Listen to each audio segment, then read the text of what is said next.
அனைவருக்கும் வணக்கம். இது Sarathi law studies. Sarathi law ஸ்டடீஸ்ல மீடியாலால ஃப்ரீடம் ஆஃப் சைலன்ஸ், மௌனமாக இருக்கின்ற சுதந்திரம். நம்ம சைலண்டா இருக்கலாமா அப்படின்னு கேட்டிங்கன்னா கண்டிப்பாக இருக்கலாம். எந்தெந்த நேரங்களில் மௌனமாக இருக்கலாம் அப்படின்னு பார்த்தீங்கன்னா எல்லா நேரங்கள்லையும் மௌனமாக இருக்கலாம் அப்படின்றது தான் இந்தியன் கான்ஸ்டிடியூஷன் சொல்லக்கூடிய ஒரு கான்செப்டாக பார்க்கப்படுது. ஒரு குற்றத்தை செய்கிறாரு, குற்றத்தை விசாரிக்கும் போது மௌனமாக இருக்கலாமா அப்படின்னு கேட்டிங்கன்னா அதற்குண்டான கான்செப்ட் தான் இந்த ஃப்ரீடம் ஆஃப் சைலன்ஸ். நம்மளுடைய சாரதி லா ஸ்டடீஸில் ஒரு வாட்ஸ்அப் குரூப் ஒன்று ரன் ஆகிட்டு இருக்கு. அதில் இணையணும்னு ஆசைப்பட்டீங்கன்னா இந்த நம்பருக்கு உங்களுடைய பெயர் மற்றும் ஊரை எனக்கு வாட்ஸ்அப்பில் டெக்ஸ்ட் பண்ணுங்க, நான் குழுவில் இணைச்சிடுறேன். உங்களுடைய சந்தேகங்களை தீர்க்கும் வண்ணமாகவும் நேரடி பயிற்சி உங்களுக்கு இது உதவிகரமாக இருக்கும் நான் நம்புகிறேன்.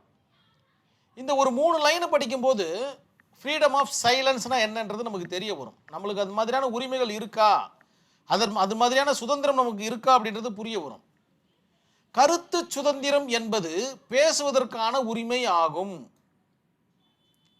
அது பேசாமல் இருக்கவும் மௌனமாகவும் இருக்கவும் உரிமை உண்டு.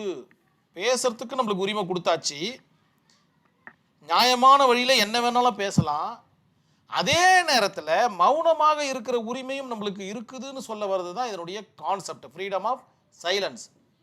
அதாவது ஒருவரை கட்டாயப்படுத்தி பதில் சொல்ல வைப்பது சட்டவிரோதமாகும். நீங்கள் சொல்லி தான் ஆகணும் அப்படின்னு கட்டாயப்படுத்த முடியாது பதிலை வர வைக்கிறதுக்கு.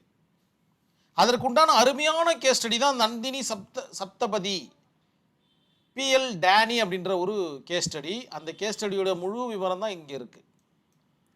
அதற்கு பெயர் தான் பார்த்தீங்கன்னா செல்ஃப் இன்கிரிமினேஷன் சொல்லுவாங்க. இந்தியன் கான்ஸ்டிடியூஷனில் வீடியோவில் தனி வீடியோவாக இது இருக்குது, போய் பாருங்கள். ஃப்ரீடம் ஆஃப் சைலன்ஸ் என்பது கருத்து சுதந்திரத்தின் ஒரு அங்கம். இது ஒருவரை வற்புறுத்தி பேச செய்வதில்லை என்பதையும் அவருக்கு தான் மத நம்பிக்கையும் குற்றவியல் பாதுகாப்பு ஆகியவற்றை காக்கும் உரிமையை தருகிறது. அவர்களுடைய மதத்தை பற்றி பேசுவதற்கும் குற்றவியல் சம்பந்தமான விவகாரங்களை சொல்லுவதற்கும் அவருக்கு உரிமையும் பாதுகாப்பும் தருது அப்படின்ற மாதிரி சொல்லப்படுது இந்த ஃப்ரீடம் ஆஃப் சைலன்ஸ். எந்த ஆர்டிக்கல் அப்படின்னு பார்த்தீங்கன்னா ஆர்டிக்கல் 20 சப்கிளாஸ் 3 படி இந்த ஒரு கேஸ் ஸ்டடி இந்த இடத்துல சொல்லப்பட்டிருக்கு. Nandini Satpathy versus PL Dani in 1978 நடந்த ஒரு வழக்கு. அரசியல்வாதியான நந்தினி சப்தபதி ஊழல் குற்றச்சாட்டுகளை எதிர்கொண்டார். ஏதோ ஊழல் புரிஞ்சிருப்பார்னு நினைக்கிறேன், அதனால் அவர் கைது செய்யப்படுறாங்க. ஊழல் குற்றச்சாட்டு அவர் மேலே புனையப்படுகிறது. காவல்துறை அதிகாரிகள் விசாரணையின் போது ஆர்டிக்கல் 20 சப்கிளாஸ் 3 கீழ் அமைதியாக இருப்பதற்கான உரிமையை அவர் கோரினார். நீங்கள் என்ன கொஸ்டின் கேட்டாலும் நான் பதில் சொல்ல மாட்டேன், ஏன்னா எனக்கு ஆர்டிகல் 20 சப்கிளாஸ் 3 பாதுகாப்பு கொடுக்குது அப்படின்ற மாதிரி சொல்கிறாங்க. காவல்துறை விசாரணையின் போது அமைதியாக இருப்பதற்கான உரிமையை மையமாக கொண்ட ஒரு மைல்கல் இந்திய உச்ச நீதிமன்றத்தின் தீர்ப்பாகும். பெரிய ஒரு லேண்ட்மார்க் ஒரு கேஸ் ஸ்டடியும் கூட. கண்டிப்பாக உங்களுடைய ஆன்சர் ஷீட்டில் இருக்கிற மாதிரி பார்த்துக்கோங்க. இந்தியன் கான்ஸ்டிடியூஷனில் அடிக்கடிக்கு கேட்கக்கூடிய செல்ஃப் இன்கிரிமினேஷன் அப்படின்ற ஒரு கான்செப்டை மையப்படுத்தி வந்தது. இது ஏன் மீடியாலால் வருது அப்படின்னு பார்த்தீங்கன்னா மீடியாலாலேயும் மௌனமாக இருப்பதற்குண்டான உரிமைகள் இருக்குது. அதே போல் மீடியாலால் பார்த்தீங்கன்னா பணத்தை கொடுத்து மௌனமாக இருங்க அப்படின்னு சொல்கிறதுக்குண்டான வாய்ப்புகளும் இருக்குது. ஸோ ஒரு விஷயம் ஒரு மீடியாவுக்கு தெரிஞ்சிருக்கு, மீடியாவுக்கென்று தனித்தனியான செக்ஷன்ஸ் இருக்குது, இருந்தாலும் அவங்க மௌனமாக இருக்கிறாங்க அப்படின்னா அதற்குண்டான காரணம் ஆர்டிகல் 20 சப்கிளாஸ் 3 தான்றதை நினைவில் வச்சுக்கிங்க. அவங்க சொல்லலைன்னா அவங்க சொல்ல வேண்டிய அவசியம் கிடையாது. மௌனமாக இருப்பதற்குண்டான உரிமையும் அவர்களுக்கு இருக்குதுன்றதை நினைவில் வச்சுக்கணும். கருத்து சுதந்திரமும் இருக்கின்றது, அதே நேரத்தில் மௌனமாக இருப்பதற்குண்டான சுதந்திரமும் பத்திரிகையாளர்களுக்கு இருக்குதுன்றதை நினைவில் வச்சுக்கணும். இது சுய குற்றச்சாட்டிலிருந்து பாதுகாக்கிறது. நம்ம சும்மா பேச பேச பேச வார்த்தைகள் பெருசாகிக்கிட்டே போகும், அதனால் நம்மளுடைய குற்றச்சாட்டுகள் பார்த்திங்கன்னா அதிகமாகிட்டே போகும். அதனால் நம்மளுக்கு பிரச்சனை தான் அதிகமாகும். அதனால் மௌனமாக இருப்பது பெட்டர். குற்றம் சாட்டப்பட்ட ஒருவர் காவல்துறை விசாரணையின் போது கூட தங்களை குற்றவாளியாக்கக்கூடிய கேள்விகளுக்கு பதிலளிக்க அல்லது மறுக்க உரிமை உண்டு.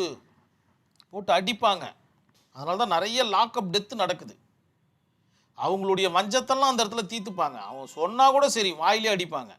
நிறைய லாக்அப் டெத் நடக்கிறதுக்குண்டான காரணம் பார்த்தீங்கன்னா இந்த ஆர்டிகல் 20 சப்கிளாஸ் 3ஆல தான் நிறைய நடக்குதுன்றது நினைவில் வச்சுக்கிங்க. இந்த ஆர்டிகல்லாம் போலீஸ் ஆஃபீஸருக்கு தெரியுமா தெரியாதான்னு தெரியல. அவர் சொல்ல மாட்டார்னா அவருக்கு உரிமை இருக்கு, சொல்லலை, அவ்வளோதான் விஷயம். சரி, கேள்விகளுக்கு பதிலளிக்க மறுக்க உரிமை உண்டு என்பதை இந்த வழக்கு நிறுவியது. இது உரிமை முறையான கைது மற்றும் குற்றச்சாட்டுகளுக்கு முன்பே பொருந்தும் அப்படின்ற மாதிரி சொல்லப்படுது. கைது பண்ணிட்டு உங்களை விசாரிக்கிறாங்க அல்லது குற்றச்சாட்டுகள் புனையப்படுதுன்ற போது அந்த மாதிரி நேரத்தில் கேள்வி போது நீங்கள் அமைதியாக இருக்கலான்றது தான் இதனுடைய கான்செப்ட். இந்த கேஸ் ஸ்டடி உங்களுடைய ஆன்சர் ஷீட்டில் இருக்கிற மாதிரி பார்த்துக்கங்க, ஃப்ரீடம் ஆஃப் சைலன்ஸில். மிக மிக லேண்ட்மார்க் ஒரு கேஸ் ஸ்டடி தான் Bijoe Emmanuel versus state of Kerala. இதுவும் பார்த்தீங்கன்னா இந்தியன் கான்ஸ்டிடியூஷன் 1 இருக்குது. இதற்குண்டான முழு வீடியோ இருக்குது, தெளிவாக நோட்ஸ் எடுத்துக்குங்க. தேசிய கீத வழக்குன்னு சொல்லுவாங்க இதை. இவங்க பார்த்தீங்கன்னா ஒரு ட்ரைப், இவங்க அதாவது மலைவாழ் குடிமக்கள்னு சொல்லக்கூடிய பழங்குடிகள். இவர்களுக்கு பார்த்தீங்கன்னா அவர்களுடைய மத பாடல் மட்டும்தான் அவங்களுக்கு நினைவு இருக்குது, அதற்கு மட்டும்தான் அவர்களுக்கு மரியாதை கொடுக்கணும்னு அவங்களுடைய மத நம்பிக்கையில் சொல்லியிருக்காங்க. அதனால தான் இந்த இடத்துல மதம் அப்படின்ற ஒரு வார்த்தையை நான் இந்த இடத்துல உபயோகப்படுத்தியிருப்பேன். தேசிய கீதம் அவர்களுடைய பள்ளியில் இசைக்குது. இசைக்கும் போது பார்த்தீங்கன்னா எழுந்து நிற்கிறாங்க, ஆனால் அவங்க பாட மறுக்கிறாங்க. காரணம் கேட்டால் என்ன சொல்கிறாங்கன்னா, நாங்கள் எங்களுடைய மத பாடலை தவிர வேறு எந்த பாடலையும் பாட மாட்டோம் அப்படின்ற மாதிரி சொல்கிறாங்க. இந்த வழக்கு ஆனரபிள் சுப்ரீம் கோர்ட்டுக்கு போகுது. அப்போ என்ன சொல்கிறாங்க அப்படின்னு பார்த்தீங்கன்னா, இந்த குழந்தைங்களை என்ன பண்ணுறாங்கன்னா ஸ்கூலை விட்டு நிறுத்திடுறாங்க, அதாவது இடைநீக்கம் செஞ்சிடுறாங்க. தேசிய கீதத்தை நீங்கள் இது பண்ணிட்டீங்க அப்படின்ற மாதிரி நிறுத்திடுறாங்க. இந்த வழக்கு அப்படியே படிப்படியாக சுப்ரீம் கோர்ட்டுக்கிட்ட போகுது. சுப்ரீம் கோர்ட்டு சொல்கிறாங்க, தேசிய கீதம் பாடும்போது எழுந்து நின்றால் மட்டுமே போதுமானது, அவர்களுடைய மத நம்பிக்கையில் பெருசாக நீங்கள் இது பண்ணாதீங்க அப்படின்ற மாதிரி மறுபடியும் அந்த குழந்தைகளை பள்ளியில் சேர்த்துக்கணுன்ற ஒரு அருமையான ஒரு கேஸ் ஸ்டடி தான் Bijoe Emmanuel versus state of Kerala. இது ரெண்டுமே ஆப்டாக பொருந்தக்கூடிய டாபிக் தான் ஃப்ரீடம் ஆஃப் சைலன்ஸ். நீங்கள் உங்களுடைய கேஸ் ஸ்டடியில் எழுதுவீங்கன்ற நம்பிக்கை எனக்கு இருக்குது. இந்த ஒரு பிக்சரை ஞாபகம் வச்சுக்கிங்க. பிக்சரை ஞாபகம் வச்சுக்கிட்டிங்கன்னா உங்களுக்கு நிறைய ஐடியா கிடச்சிக்கிட்டே இருக்கும். எதற்காக இந்த பிக்சர் மேலே இந்த பணத்தை வச்சு அடைக்கிறாங்கன்னா, பணத்தை வச்சு நீங்கள் சைலண்ட்டாக இருங்க அப்படின்னு சொல்லக்கூடிய ஒரு கான்செப்ட் தான் அது. மீடியாவில் ஃப்ரீடம் ஆஃப் சைலன்ஸை கண்டிப்பாக ஏதாச்சும் ஒரு இடத்துல எழுதுகிற மாதிரி ஒரு ஐடியாவோடு நீங்கள் எக்ஸாம் ஹாலுக்குள்ளே போங்க. ஏன்னா அந்தளவுக்கு மிக முக்கியமான ஒரு டாபிக் தான் இந்த ஃப்ரீடம் ஆஃப் சைலன்ஸ், அமைதியாக இருக்கின்ற உரிமை. எந்த இடத்துல வேணாலும் நம்ம அமைதியாக இருக்கலாம்னு ஆர்டிகல் 20 சப்கிளாஸ் 3 பார்த்தீங்கன்னா டிஃபைன் பண்ணி சொல்லுது இந்தியன் கான்ஸ்டிடியூஷன் லால. கண்டிப்பாக கான்செப்ட் புரிஞ்சிருக்குன்ற நம்பிக்கையில் நான் அந்த வீடியோவை கம்ப்ளீட் பண்ணிக்கிறேன். நன்றி, வணக்கம்.